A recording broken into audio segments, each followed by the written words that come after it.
Welcome back to Into the Attic. I'm super excited today because we're going to touch on a topic that I know a lot of us deal with: relationships, growth, and love. Yes, Carlita. And for that, this episode is very special because we have a special guest. She's actually a relationship expert. She's a psychologist and also the founder of Making Relationships Work. And awesome. I'm talking about Meg Tui, who is with us today, coming into the attic with us. Yes, I'm so excited because if you have been having questions about relationships and why relationships are so complicated, then this episode is for you. Hi, Meg. Hello. Thank you for having me. I am so thrilled to be here. I love this concept. I can't wait to get to know you both and dive into all the questions you have. Let's get into the attic. Let's go.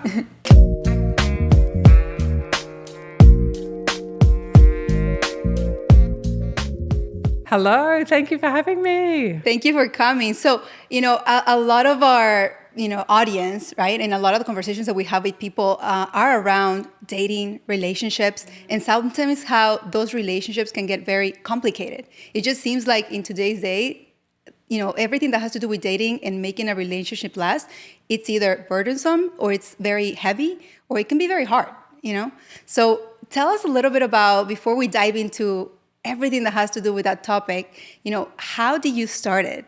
Like, where does your background come from? I know you're a relationship expert, so we'd love to hear more about you. Thank you so much. So first of all, I guess we start around when I was 29 years old. I decided to retrain as a psychologist. And the first career I had was in banking and finance and insurance. I did HR, I did learning and development, I did talent management, I did organizational design, I did a little bit of recruitment, and I ended with consulting. And I worked with big multinational companies, and I really liked it. But my heart was always drawn to understanding people, and I always wanted to be a psychologist, but I actually didn't think I was clever enough to do it. And so my grades and my final year of high school were pretty terrible. And I ended in a space that was a good part for me, but it wasn't my heart work, my deepest dreams. And so at 29, I had the opportunity to study my second career and do a 6-year sequence, which took me longer than 6 years because I had 2 babies, to become a licensed or registered psychologist. So yeah, that's how it all started. Meg, now that you're sharing with us that you have 2 babies, I would like to for you to share to the audience, who is Meg? And I've been listening, I told you before starting recording that I've been listening about your story, and I kind of felt so related, even what Into the Attic is. And I would like for you to share to the ladies listening to us right now, watching us right now. What was that aha moment for Meg when she said, you know what? I want to become a relationship expert. I want to help people, in what's one of the most important decisions, how to choose a partner, how to have a healthy relationship. So what was that moment for Meg in your story, in your own journey, that you said, this is going to be my calling? It's a funny, it's a multifaceted answer. And the earliest memory I have of this dream was I was 8 years old. And I remember being at a family gathering, and an uncle, a well-meaning uncle, said, "What do you want to be when you grow up?" And I said, in the era of, this is 1988, so no internet, Encyclopedia Britannicas that are 20 years old from a garage sale, that's all I've got, and my library using the Dewey Decimal System to look up books. And I answered, I want to be a child psychologist. I did not know what that was, but it sounded like someone that would help and someone that would know. And I desperately wanted an adult to be someone that would help and someone that would know what to do. And so at that age, I knew what it was enough. The cadence, I think, of the word must have meant something to me, like the resonance. So that was a very pivotal moment. And then I did psychology in 11th grade, and I did really well with it. I found it really easy to learn. And then I did not do so well with my overall marks. I think you call them your SATs. Yes. So my equivalent of that did terribly, and got into a general kind of double degree at a good university, good education, but not this pathway.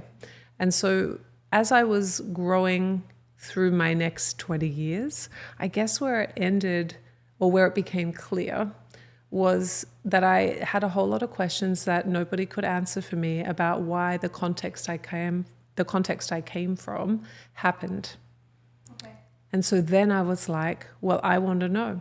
And so I decided to become a psychologist so I could study all the people that had gone before me and understand more about why humans do the things that they do. Wow. Was this triggered by like some sort of like family dynamic? Maybe it's a family hurt or just like your background? Yeah, I think all of those things. It is dynamics, it is hurt, and it is a difficult context. And, you know, when we collect that confusion and pain, we have questions. And I describe it like tabs open in a browser, an internet browser. Every tab that's open with a question reduces your CPU. And so you get less and less able to function well because you have so many things that are hurting you, that are unresolved, that your beautiful brain can't organize. And so it reached this kind of tipping point where I was like, I have to start closing these tabs. I have to start, for me, understanding what this is and how this happened and what repair and healing looks like. You know what's interesting that you're from Australia, right? We're from South America, but we grew up here in Miami, and in any part of the world, relationships, like things to have like this different type of dynamics, and it all starts, if we think about it, like I know you know this, it all starts with each individual, and then it starts with their childhood. So then it's interesting that you were answering to your uncle, I want to become a child psychologist, because I think like you were in that moment already aware that what you were living as a child, what you were living as growing up, was already like creating, perspectives, patterns, like ways of thinking. And you were like, maybe I need someone to help me navigate these before, I go deeper, right? And it's funny that we usually talk about, how we've all gone through our healing process. And at some point, I remember, I think it was my early 20s, that I was brought up into therapy, and the questions start happening, right? Like, oh, what happened in your childhood? Who are your parents? How was your dynamic? And I was like, why are you asking me all these questions? Like, what does that matter? Like, help me resolve the problem, right? And later on, I ended up realizing that everything comes back from your childhood. The system that you come from really shapes you, and it builds your beliefs, it builds your understanding of self, it builds your internal voices, it builds your values. It does all of those things, for better or worse. That's beautiful. Now, let's talk about relationships. I love everything that you cover on, how relationships can become healthier, right? How there's hope, for a lot of marriages. I know you deal with a lot of married women as well. And I know that one of the things that, we're in Miami, right? And it seems to me we're both single, right? It seems to me that the dating life has become very, very hard to deal with.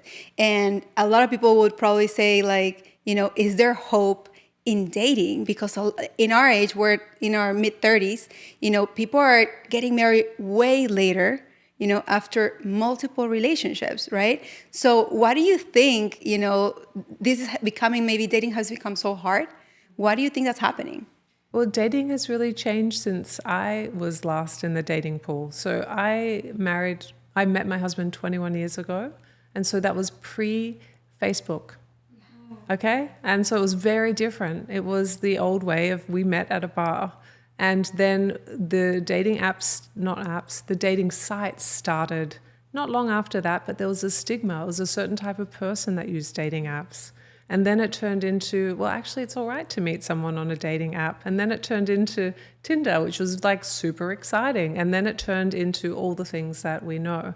Now, I'm about to say something that I don't for sure know is a fact, but my understanding is that all the dating sites are owned by the same provider, and it's called pay to play.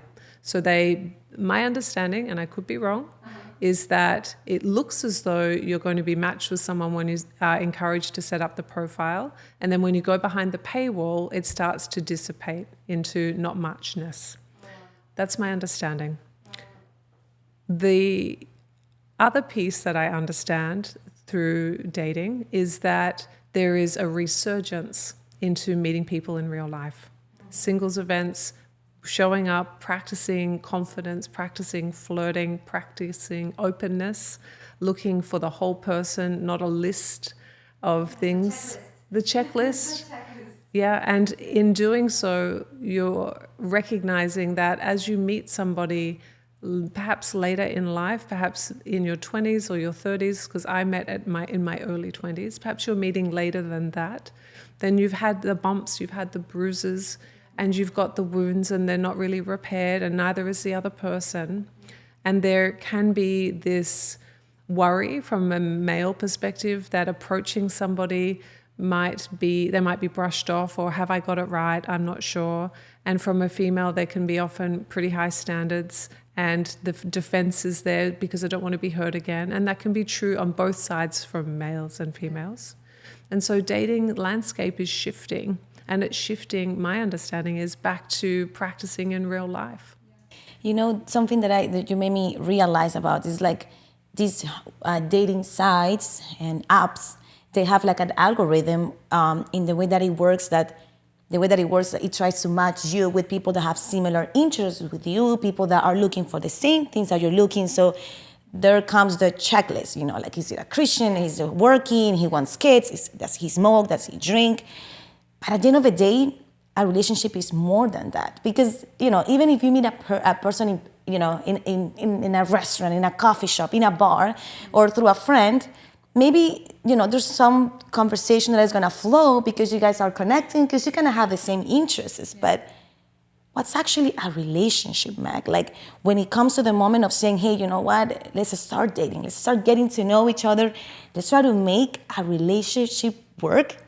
Where have you seen that, like, couples nowadays, like, struggle to build a strong foundation that would lead them to a commitment? Because a relationship, obviously for most women, talking, you know, about Carlita and I, for example, we want to date to marry. We don't want to just date to get to know someone and you know, just have a best friend. We actually want to have a commitment, right? To start building with someone. And where have you noticed that couples struggle to make that commitment and you know, turn into like a solid relationship that does the work, like, that wants to commit? I think it's a multifaceted answer. And I think I'd start with the principles of what a masterful relationship looks like, and then we can work backwards. Yeah. So John and Julie Gottman are the pioneers of relationship data. They're extraordinary people, and their methodology is rooted in, I think they started it in the 60s. He was a maths PhD, and he collected data in the Love Lab. And then she is a clinical psychologist, and she translated that data into frameworks and methodologies that clinicians and humans could use. And they would say that a masterful relationship is us against the world. Yeah. And, you know, a team. And it is also, I can trust that you are going to be there for me when I need you. And it is also when we have a disagreement or a conflict, and 70% of conflict is what's called perpetual, which means it's going to happen for the rest of your relationship, and only 30% is solvable.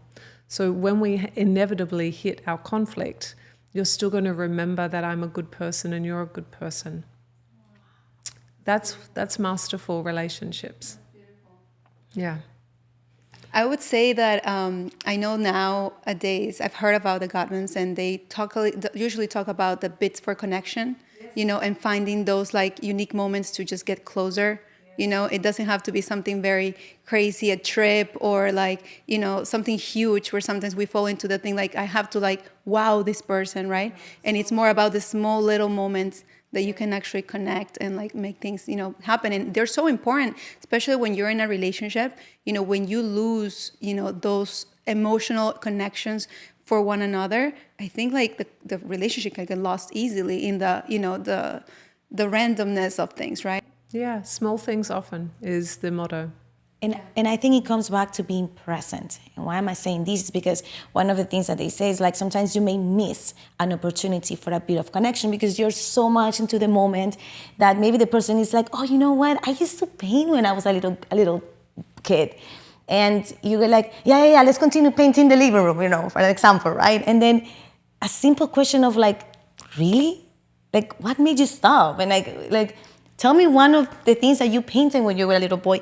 Why do you think, Meg, that nowadays, I think that we are longing and looking at most of the people to find that person, to build a relationship, to like, find that person that says, it's us against the world.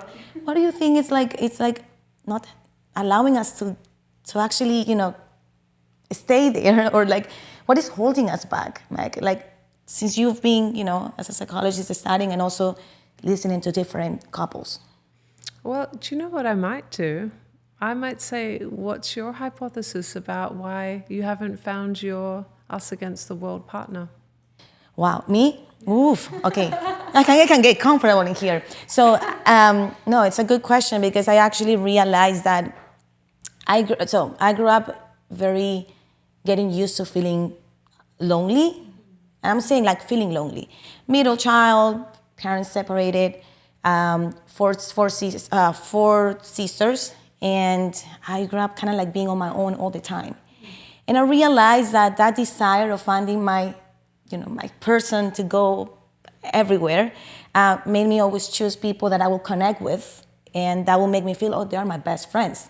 Funny thing, I have dated my best friends and I have dated people that we were great as friends, but when it comes to like the alignment of what interests Vanessa, what Vanessa purpose is, what she has decided that is her purpose, and also like what Vanessa wants to build. I never asked those questions, to be honest. So I've been kind of like dating mostly based on looking to feel safe rather than to first build, like this Vanessa that says, I am safe on my own. I have already, confronted myself, healed, and I want to embark in a journey of doing this with a person. So obviously I realized and I learned all of this through therapy. And now I do want to find that person and have him be my best friend. But now I understand that if I don't align with that person, as much as I admire that person and love that person, the commitment is gonna even whether not be, I wouldn't say solid enough, but it will create a little bit of resentment because that's what I had lived. Like partners that are like, yes, I love you, but I need to, be here, and me like I love you, but I need to be here. So I think it comes more to that, to actually finding someone that we both align and that we both understand that this is more than just a feeling. In order to commit, we need to be, like in agreement, right? Even the Bible says it, can two people that are not in agreement walk together? So that's my case. Okay, well, thank you. What about you, Karla? That's a really interesting question. I want to say there's been a craving of intimacy and emotional connection. And what I've noticed at least in my patterns, right, has been that from a sense of safety, I've tried to connect with people in a way like kind of seeking the emotional attachment that I wanted with my father at some point, And I love my father. He's a great person. He loves me dearly. But if I have to go back to like my childhood, I feel like there was this longing of like having more intentional conversations, like going deeper, not like, just the superficial conversations, like go to school, have good grades, be a good person, be a good girl, like more like the deeper, like what is Karla feeling? How is Karla doing? So I feel like as I, kind of going my own journey, I've seen these patterns where the relationships look very good. They look very secure. There is engagement from both parts. But at some point in the relationship, there's an attachment. At some point. And what I've noticed on myself is that at the moment that moment gets detached, there comes Karla with like an anxious attachment. Like, why is this not working out? Like, I go into overload, right? A little bit of what I've seen in my background is that I grew up as the older sister. There was a lot of responsibility on my shoulders growing up.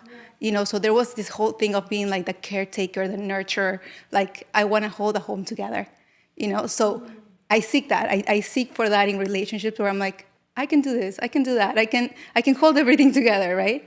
But when something doesn't add up, right, there's a point that I need to still be like, okay, is this for me? Do I need to do more? Do I need to like just relax, just let life take care of you, right?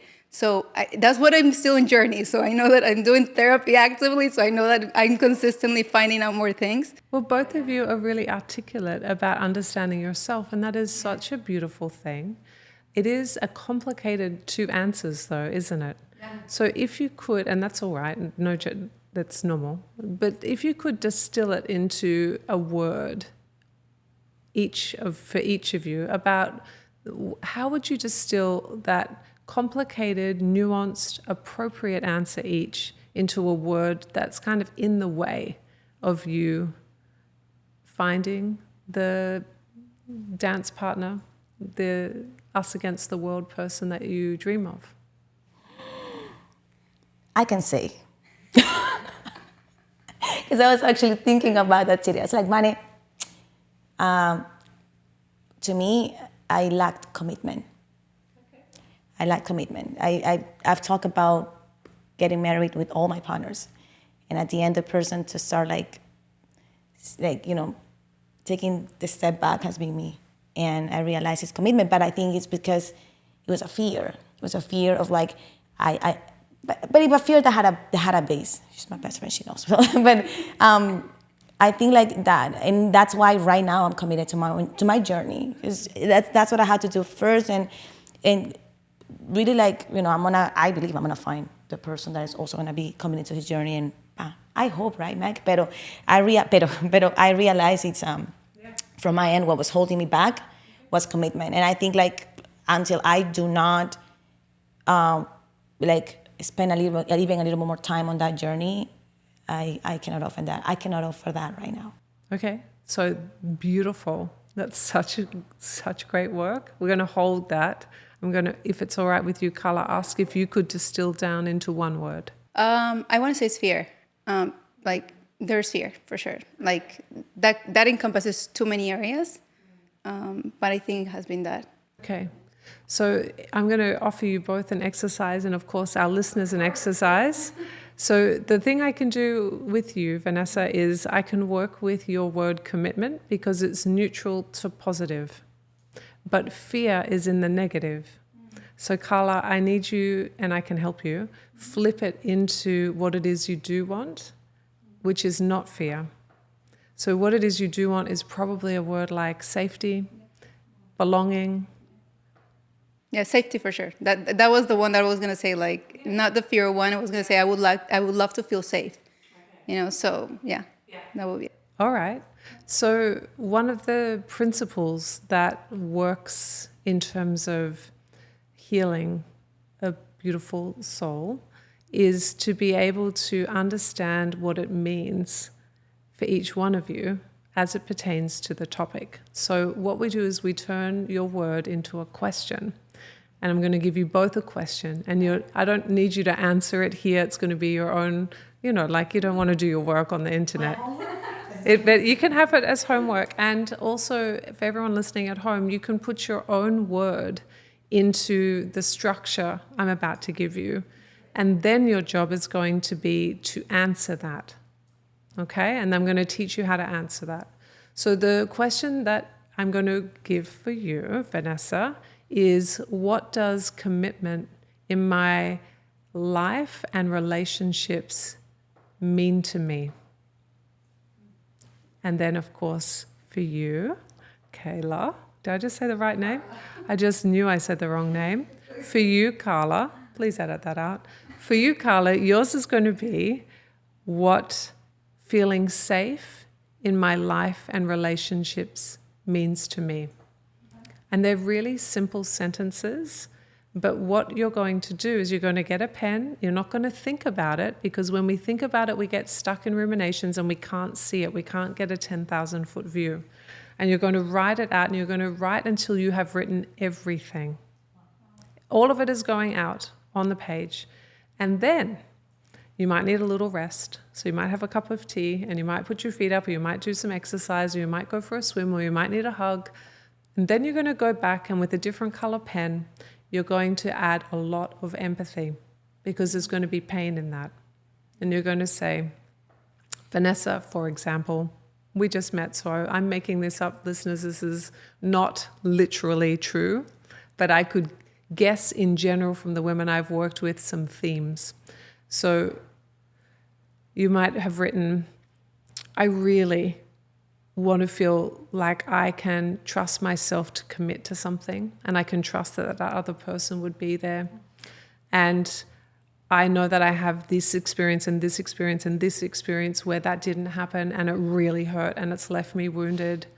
And so that might have been what you wrote in the writing. So with a different color pen, let's make it a warm, soothing color like green. You're going to write, that makes sense to me. It makes sense to me why you would feel that way, and you would be scared about commitment, and that you would be avoiding that because, of course, you wouldn't want to get hurt, my darling. Of course you wouldn't want to. So you have done the very best you can to get yourself to here, and you have done a good job. And now what we need to do is we need to ask ourselves, what is it, my love, that you might need to feel safer in the world, so that you might be able to access commitment? And you just ask your dear self that. But when you meet with that kindness, that what I call your wise woman, that older, wiser part of yourself, when you meet with curiosity, empathy, and validation, that's what I was doing with my green pen response. That's when you start the real work of healing, because you see the wound, you're talking to the wound, and then you're asking the wound, what do you need? Let me be the person that comes to heal this, because you have been open for too long, and I see you and I love you and I got you because I'm lovely and old now. And now I can take care of you because that wound's probably really old. It's not that probably that new. And you're really big and you're really strong. And you can go back on your timeline and look at that wound and take care of it. Meg, I've done therapy, and I realized that there's one thing about making the questions and finding out the truth and getting to the wound. But you just showed me right now in this exercise the word kindness. And I feel like, therapy can help you identify the wound.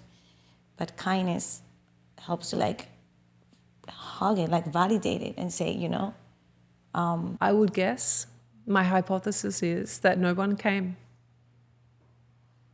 And you didn't deserve that. And that's what you write to yourself. You deserve to be noticed and appreciated and cared for. And you deserve to have that experience talked through and hugged out. And that's what you deserved. And so you didn't get that back on your timeline. But you sure can do that now, because you are the person you've been waiting for. Wow, beautiful. Yeah. You're so welcome.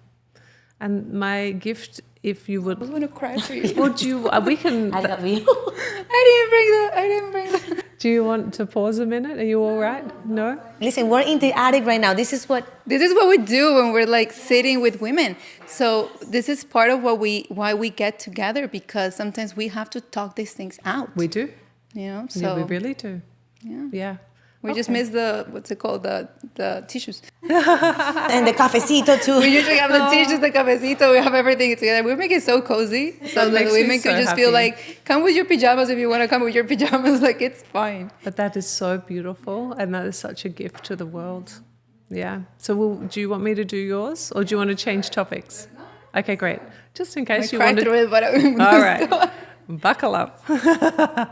So I'm going to guess the kinds of things that might be written, and viewers, we have not talked about this. We haven't. And so we haven't. This is the first time we meet, so this is a therapy session for sure. But also, it's probably not specifically what I'm going to say is probably not your lived experience. It's a generalized kind of case study, right? So that we just maintain privacy if you need to, because it's not my job to reveal your experience, right? So this is hypothetically. So when we are writing the question, what does feeling safe in my life and relationships mean to me? You are going to start to write in the positive. You're going to start writing, feeling safe means that When I come home at night, I feel like I belong. Feeling safe means that when I go out, it's a feeling of somebody taking my arm as we cross the road because they really care about my safety as I cross the road. Feeling safe is having somebody that says, honey, we've got a budget. We need to be thoughtful about money because we've got a big dream coming up. And so safety means different things to different people. So sometimes it's financial safety, sometimes it's emotional safety, sometimes it's physical safety, and I just gave an example of each category, right? So yours will be something different. And it will be, safety is when things go wrong, I can trust that we'll work it out. Safety might be when I show my true, authentic, vulnerable, flawed, fallible human self, that someone still likes me the next day. And they've seen me at my worst, and I've been on the ground and I sobbed until saliva came out of my mouth, and they sat beside me or near me and just waited with me. But it might not be that, it might be something else, because you get to decide what safety means to you, or you get to understand. And then you're going to write that out, and you're going to write everything you can think about safety from all the angles. And you're going to do it until you feel complete. And maybe that's one session, maybe you do it over 3 weeks, a little bit at a time. You do it your way. Then you're going to get your green pen, and you're going to add the empathy and validation. It makes sense to me that you long for somebody to take your elbow across the road, because when you were a little girl, you had to cross that road by yourself because your beautiful parents had to work so hard, and you were in charge of getting yourself to school. And that was big and brave, and you did it. And you just dreamt of being the kid that had the mum or the dad that walked them there each day, that picked them up each day. They didn't go to aftercare. They got to go home, for example. Or it might be, and so then you would say to yourself, that makes sense to me why you would wish for that now. Because that's a longing, that's a dream. And you haven't had that experience of having that longing or dream met. So I get it. I get that's why you'd feel like that. That makes sense to me. And then you're going to do that for every single paragraph you wrote about what you dreamt of. And then you're going to bring that self-compassionate voice. And you're going to say to yourself, honey, we have been hurting over this for as long as this has been active in our experience. Maybe you were 2, maybe you were 5, maybe you were 8, maybe you were 12. It started there. And you are so lovely and old, you'll say to yourself, look how far you came. Look how brave you are. Look what you made from nothing. With this wound, you were a warrior. Look what you did. I am so proud of you. And I got you now. I am here, and I can handle the burden of this pain, this wound you've been defending, and I got you. And so what would you like me to do? Would you like me to look after you, little girl? Might you like to go and live in my heart for a little while and let me, this lovely old lady, come take care of you? Because you've been waiting for me, and now I'm here. And I got you. That's beautiful. That's beautiful. And I feel like also a lot, and this could just not probably be me, but a lot of women deal with this sense of, feeling secure and safe, that it translates into control, and you trying to control situations and patterns and outcomes, so that you can remain safe, yes. Right? And I think it's also the story of a lot of women, and I want to just say women a lot here in Miami, because of the fact that you will see women that are so powerful, that are achieving tremendous amount of things, and still falling behind, I don't want to say behind, maybe falling back on not having healthy relationships. You have so much power, right? And you have everything in your life could be going perfect, but there's this one area where you still fall back to be that little girl. Everybody's working on something, and sometimes it's your relationship, and sometimes it's your family of origin, and sometimes it's your identity. Everybody has something, a series of questions that they do not understand or they find difficult. And everybody has something. You know that with this exercise, it's interesting because to take you back when Into the Attic didn't have a name in the beginning. It actually started with a conversation, Karla, a friend of ours, and I. And then, we started doing it with more women. And then one day, a friend of ours, she asked, like, so why Into the Attic? Like, why are you doing this? And I remember that I said, I want women to feel seen. And then Karla said, I want women to feel chosen. And I just, with this exercise that you showed us today, and to the women that are like, watching us right now as well and listening to us, and to you, I think like you just brought us to this very important thing that we should be aware. Wow. I know sometimes we tend to long for someone to make us feel seen, to choose us, to come for us, to help us. But at the end of the day, you just showed us the most important thing. You have to go to that little girl and you have to show her that you are here for her, that she doesn't have to wait for anyone anymore. You are here. And just hug her and like show her that she's seen, she's chosen. So I think like with that, I want to ask you a very important question. There's many people doing therapy right now, actively, women as well as men. Yeah. So now that we're able to identify the wound, the trauma, start, healing. Yes, peeling the onions. Thank you for that, Carlita. Like, what would you say a healthy relationship should look like with two people that are doing the work?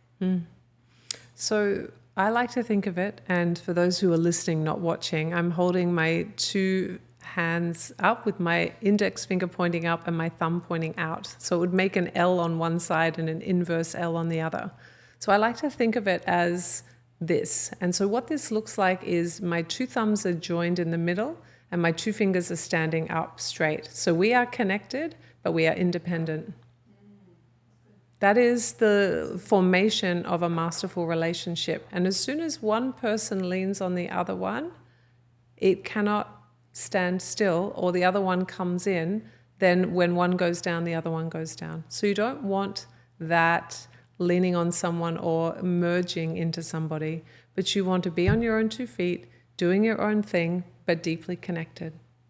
In a practical way, how would that look like? Yeah, I hear you.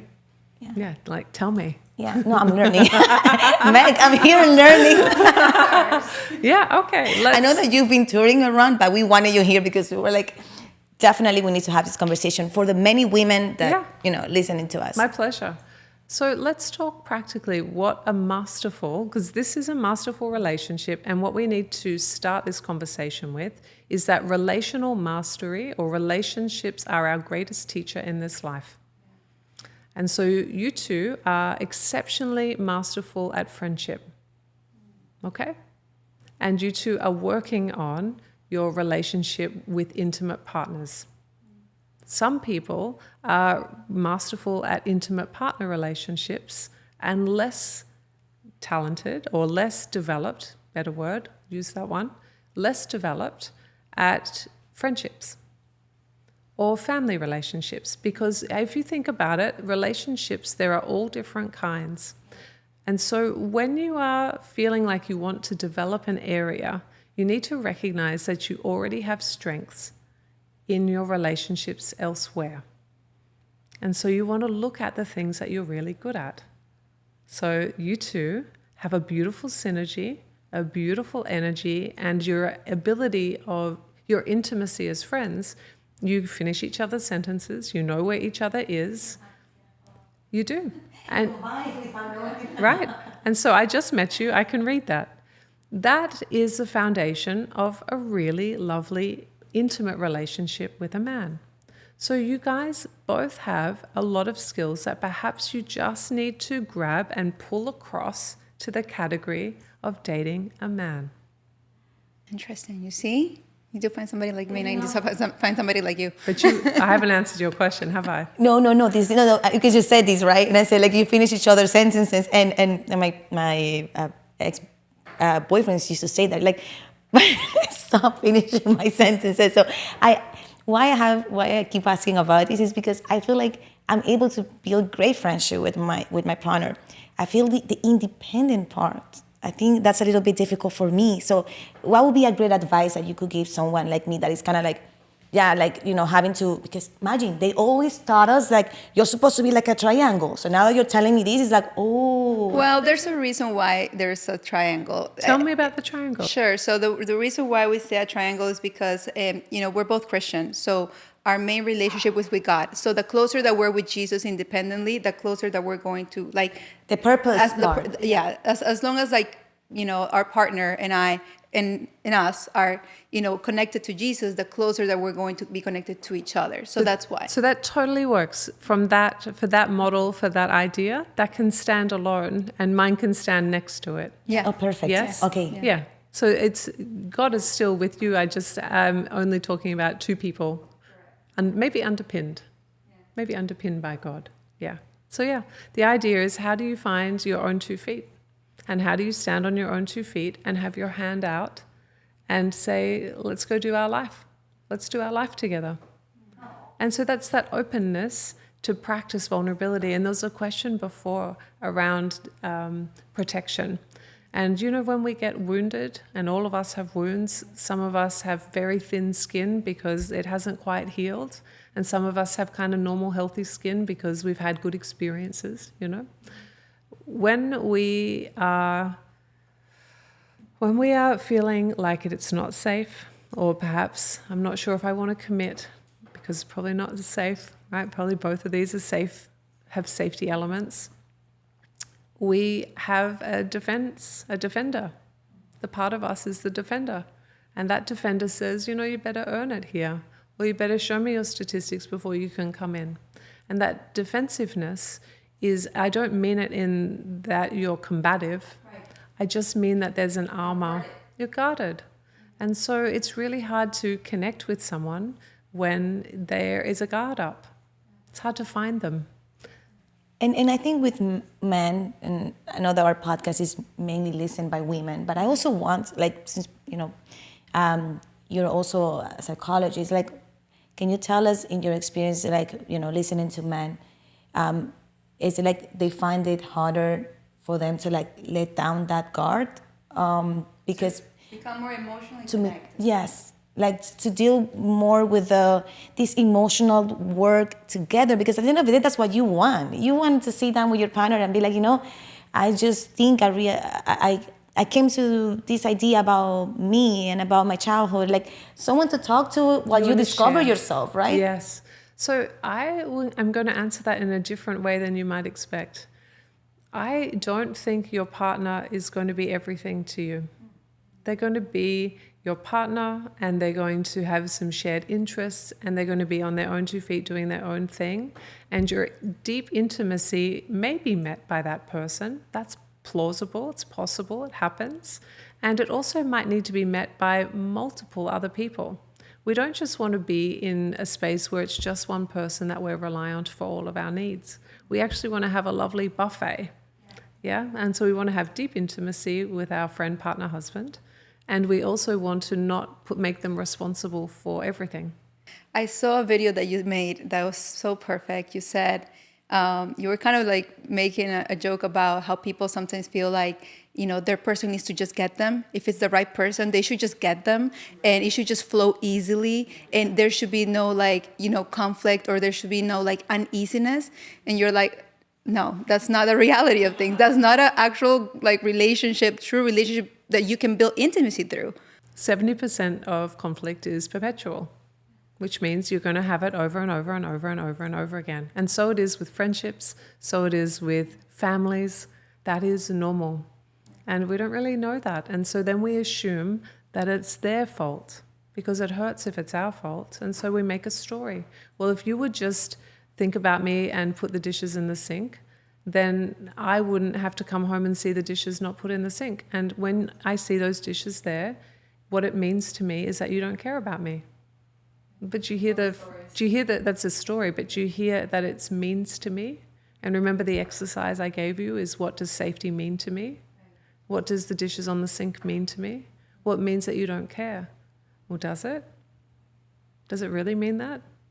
Did you ask them if that's what it meant when they left the dishes there? Definitely curiosity. I think like trying to like at some point you get to like, okay, he forgot, for sure he forgot, because you learned about the person and you're like, oh yeah, he's been running the whole day and I know that I got to know him, that of course, you know, he may have missed this. So I think like what you're talking about is more like partnership. When you understand that you both are a partner, that yes, there's always gonna be unspoken expectations. Yes, there's always gonna be like, oh my God, he would have made my night easier if I would have just come home and the dishes were already in the dishwasher. But at the end of the day, partnership is like, okay, you know, it's I get to do it and just go ahead and do it. But I was talking more about like the emotional connection between a man and a woman when it comes to doing the work. And I was asking you that because sometimes, I'm not saying in all times, but there's like a couple understanding that there needs to be a better communication, for example, right? And the woman is more like, oh, let's go to therapy, let's go to a counseling. But at least I'll say that I have heard about many couples that the woman is the one looking to do like, you know, counseling, while the man is like, no. It would just seem that the woman carries more of the emotional burden. It would just seem. Women are cultural tone setters and leaders. And that is often our role, and it has been for millennia. And some would say, well, that's not fair. And I would get that. And also, if you don't do it, then who's going to do it? And the goal ultimately is that us against the world masterful relationship. And we know that people can grow into learning mastery. We know that it's a learnable skill. The other thing that I think that is a helpful conversation here is that we often expect our good men to be able to do things that they haven't been socialized to do or taught to. And when I'm talking about particular generations that grew up with the boys don't cry, get on with it, the culture around that context means often we literally have a skill set that we have developed and put time and therapy into and thoughtful care into, and that has not been as available for our beautiful good men. And is it our burden to carry? The answer is it's your choice. If you would like to carry it, you do not have to carry it. It's not your job or responsibility. And if you are in what I call that wise woman space and you value this human and you see their areas that they haven't built and you understand that you can probably help support and figure it out and carry some of that load as a partnership for a period of time, and you wish to devote those resources, then you can choose to do that. And if you decide, actually, that's not for me, I'd like someone that's different, then you can choose that. I think it's all about the letting yourself work through the reality of the context that you find yourself in. Yeah. And I think a lot of times like culture kind of impacts that because, you know, let's say that you do choose to like, you know, get the burden for a period of time, right? That's your choice. You know, culture sometimes will tell you, but like you are, you know, you're not taking care of yourself, or you are, you know, like losing yourself in that relationship, or you are, you know, like think of you first, you know. And I think sometimes that could get in your mind when you're thinking all these ideas like, am I going too far? Am I doing too much? When is enough, you know? There's no like, you know, exact answer for it, I would say. There are safeguards though. So we know that we must fit our life mask first. If we do not have energy, if we are not taken care of, that we are responsible for because we have agency and ownership. If you do not have enough energy to pour into somebody else, then you need to pause, recalibrate, and then decide if you would like to spend the energy investing in someone. Do you see how thoughtful and attuned that questioning is? It's not automatic, it's thoughtful. And then you need to say, well, I'm going to give it 6 weeks, a month, a year. And you're going to check in and say at the end, every Sunday, I'm going to say, this is how the week went. This is how I saw the needle move. I'm happy with that. I'm going to do another week. This is how the needle didn't move. I wish it moved more. I wonder what skills or resources do I have available that might help me solve this problem because something's missing. And then you sift and sort and pick up and put down and attune to yourself to know when to fold them and know when to walk away and know when to run, right? Like you've got to build that own compass. Wow, that's really good. Yeah. So it tends to happen that when a couple is going through kind of like this moment in the relationship, like there's work to be done, communication, coming into agreement, or like, and they're doing therapy or counseling, or they're just like, trying to take it a little bit slow. Tends to happen that one of them becomes kind of like the one wanting things like heal right away. Like, I want this to work right now. I wish we wouldn't be in this situation, and starts getting anxious. While the other person starts feeling the other person's intense feelings, and what the other person is expecting is like, oh, let me pour more into you, but actually the person starts like pulling away. So then we start seeing someone being too anxious and the other person being too like avoidant, like trying to like pull. So we see this push, pull, push, pull. Where do you say you can draw like a healthy line for that couple, so people that care, but they're just experiencing and, they're experiencing differently the situation, right? So what advice would you give? Is there hope? Is there hope for the anxious attached and the anxious? Absolutely. I think there's always hope, but more than hope, because there's always hope. That's why you're there. There's love, there's hope, but what would be the healthy line? That's my question. That a couple should say like, oh, maybe, it's moment for us to, like what you said, pause. All right. So do we do a little role play? Okay. Do you want to be anxious? And I'll be your partner. You just have to say, like, Okay, so just say... baby, it's, you call me at 11 p.m. and I send you a good morning text and you just say, good morning, and then it's been a whole day and I haven't heard from you. I'm an actor. I don't have a relationship right now. No, that's great.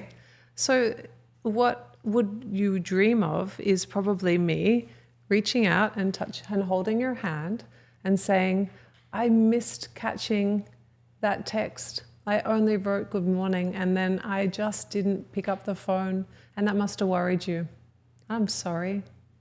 It's just sometimes my brain forgets. I get in the zone. I get distracted by what I'm doing. It's not you. It's just the thing that I did. I'm really sorry. I'll really try that next time. I'll check in with you at lunchtime when I eat something really quickly. I'll remember to come back to you. That would feel pretty nice, right? That's pretty emotionally intelligent. That might take a while to build. So now let's do one that's like easier entry point. And so you might not get a handhold. Well, it's nice to hold your hand though. Okay, you're welcome. So then it might be you give that feedback, which is like, I didn't hear from you.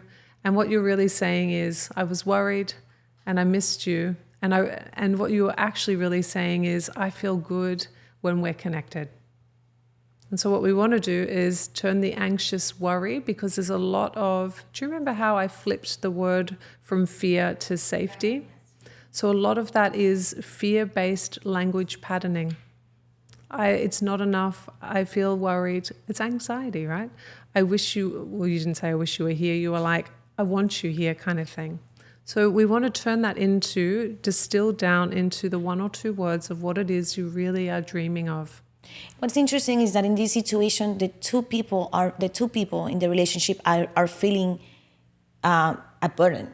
The person that is not getting the response that they're expecting, wishing, and the other person that is feeling like, I feel like I have to, when maybe in this moment of the relationship, I am more like you were saying, if I don't, maybe I'm not able to pour into you because right now I'm running on empty. And and that's why I wanted you to speak to the women that are listening to us, because that tends to happen a lot. Like the men starts pulling away and many of the women start wanting to no, don't run away from me. And the two of them are living a different side of an experience, right? So what would be the line that you will say for the sake, or the healthy line for it's better if you to truly pause instead of like continuing, maybe like going to therapy or counseling or just, just doing this push and pull dynamic? I think that is an individual decision, and it is guided by your understanding that you cannot settle for this, that this is not what your heart, so I use the word heart print, and it's this idea that we have like a dream for our life that is as unique to us as a fingerprint. And that's what my book is about. And when we are deeply connected to that heart print and we're able to live a life that's in congruence with that heart print, we have greater access to contentment and satisfaction. And that is a really beautiful emotional home that you can live in, that allows you to be present, not get worried about the past, not worried about the future. That's kind of heart-mind coherence and soul coherence, And so when you are in that space of down-regulated, so you're not in fight, flight, freeze, fawn, flop, you're in down-regulated, connected to self, and you ask yourself using that kind of journaling kindness, is this where you need to be? Is this person your person? What does it mean to you to feel like this is a place you'd like to stay? What would it mean for you to let this person go? What is your next right step? We need to do the discernment and the attunement of what is good for you. And no one can tell you what's right or what's wrong. And your job is to become your own leader and access that own inner wisdom to sift and sort through the feedback, to go and get the skills you need from therapy, to lean on your friends for support, to be able to stand on your own 2 feet. See how complicated it is? And then to be able to say, if I fast forward my life to where I'm lovely and old, maybe I'm 85 or 95, and I look back at this version of me, what would I want her to do? Or I might say, if this was my daughter, what would I want her to do? And sometimes that perspective allows us to see when we lean in and when we say, I'll give it 3 months and I'll go all in and I'll see what's possible, or now's the time to finish. I love that there's so much kindness in both decisions. Yeah. And I love that. I was reading the other day something about how, how do you know when it's discernment or when it's fear, right?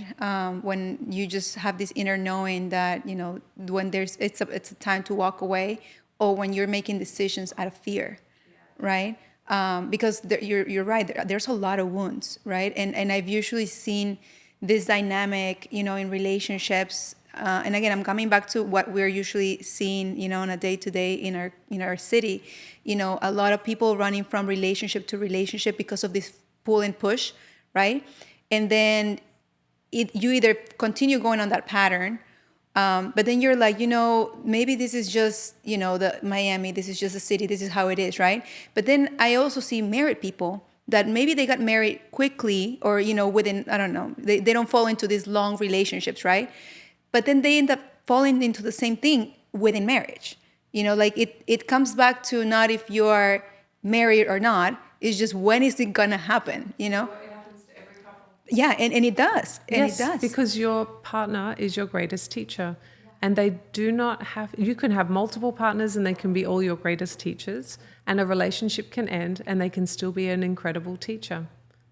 Like the person that we are deeply connected to the point that we partner with them for however long, it almost doesn't matter about time because it's about the strength of the connection.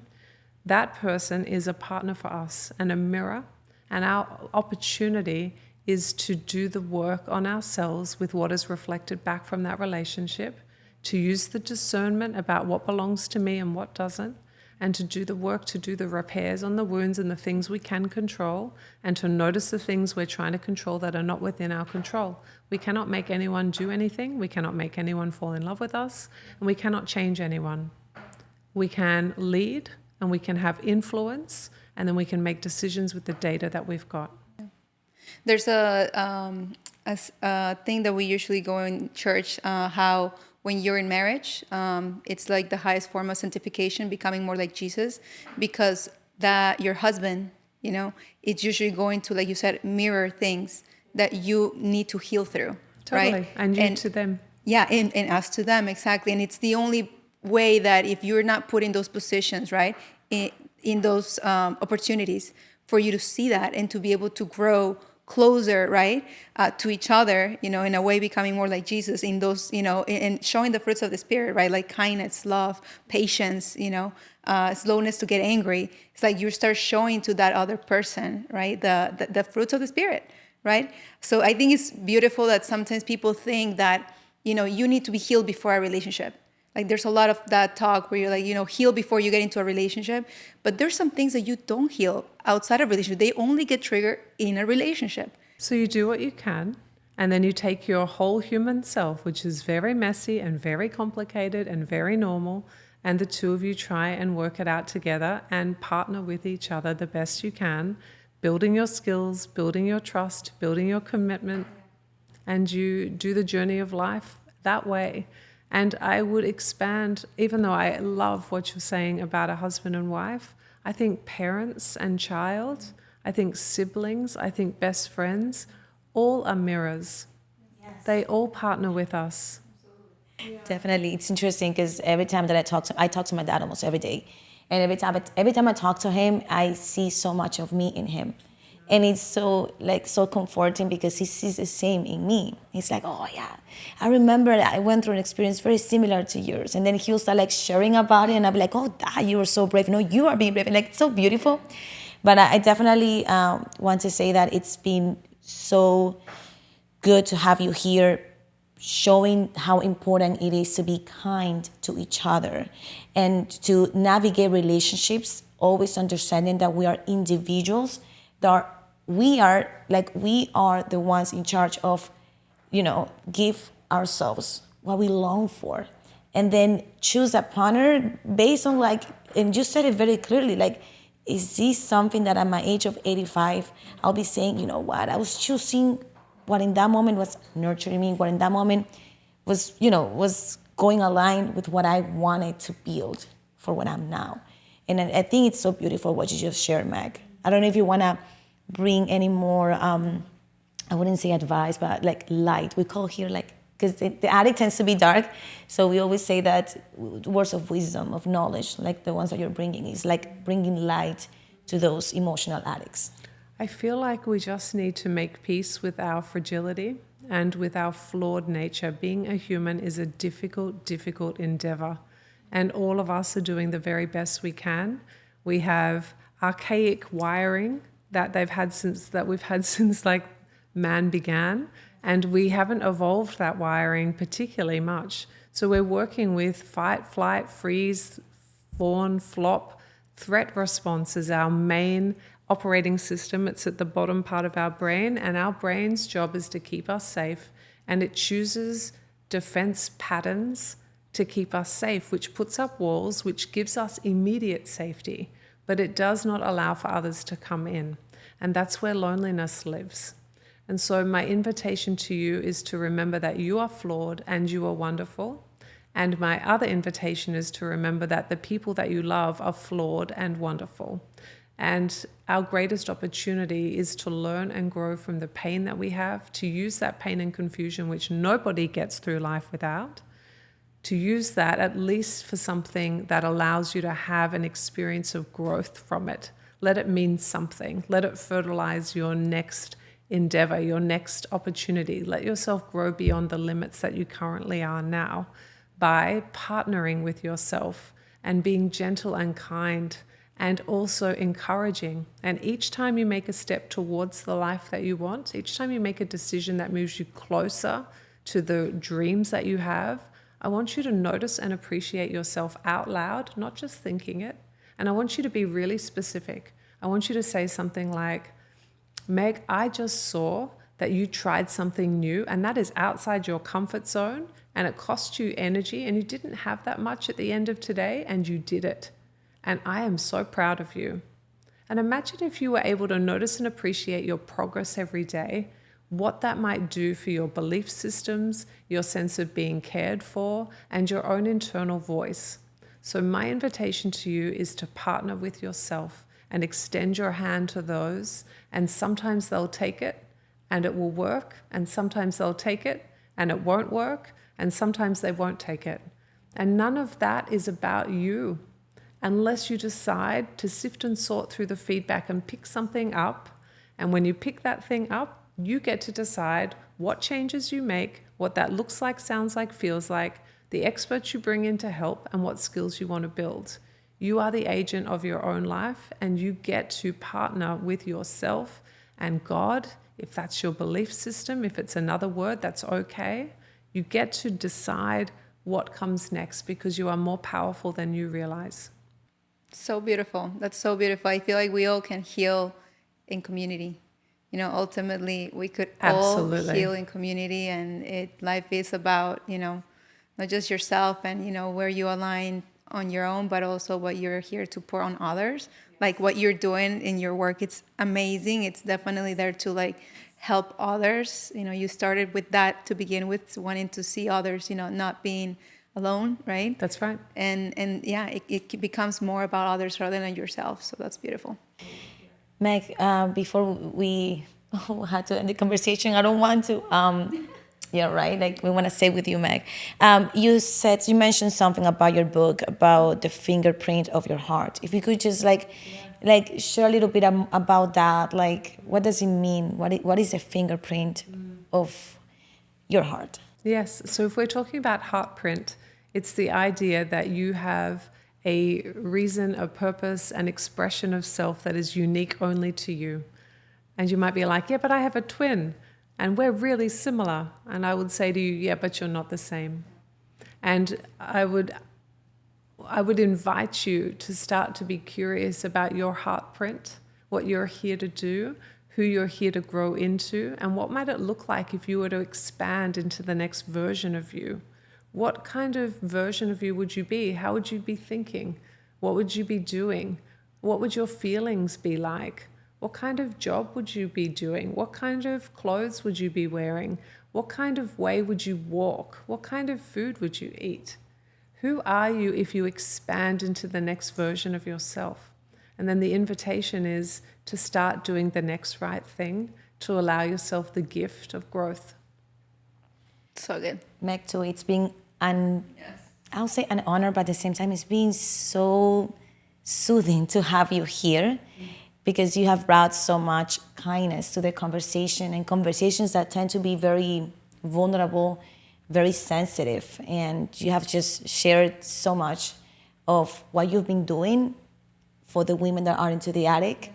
And definitely I wanted to share about the book, because I'm sure that many of them will love to learn more about themselves, because you talk about discovery in yourself, kindness towards yourself, and individuality. So thank you for what you've brought to the conversation into the Attic podcast. Thank you. And the book is available for pre-order, and we can drop a link in the show notes. Thank you for having me. I have had such a nice time. You both were so open with me. Thank you for playing with me. We did not talk about this before we started. They rolled with me. You're both so generous. Thank you for hosting. And that's what this is about. We want to open up our emotional attics, become intimate with one another, because I feel that that's where the beauty happens, right? When you allow, like you said, your guards to go down and be able to share your heart. This is exactly what's going on. And yeah, that's what Into the Attic is. So thank you so much for being. Thank you for the invitation. It was a pleasure. I really had a great time. Thank you.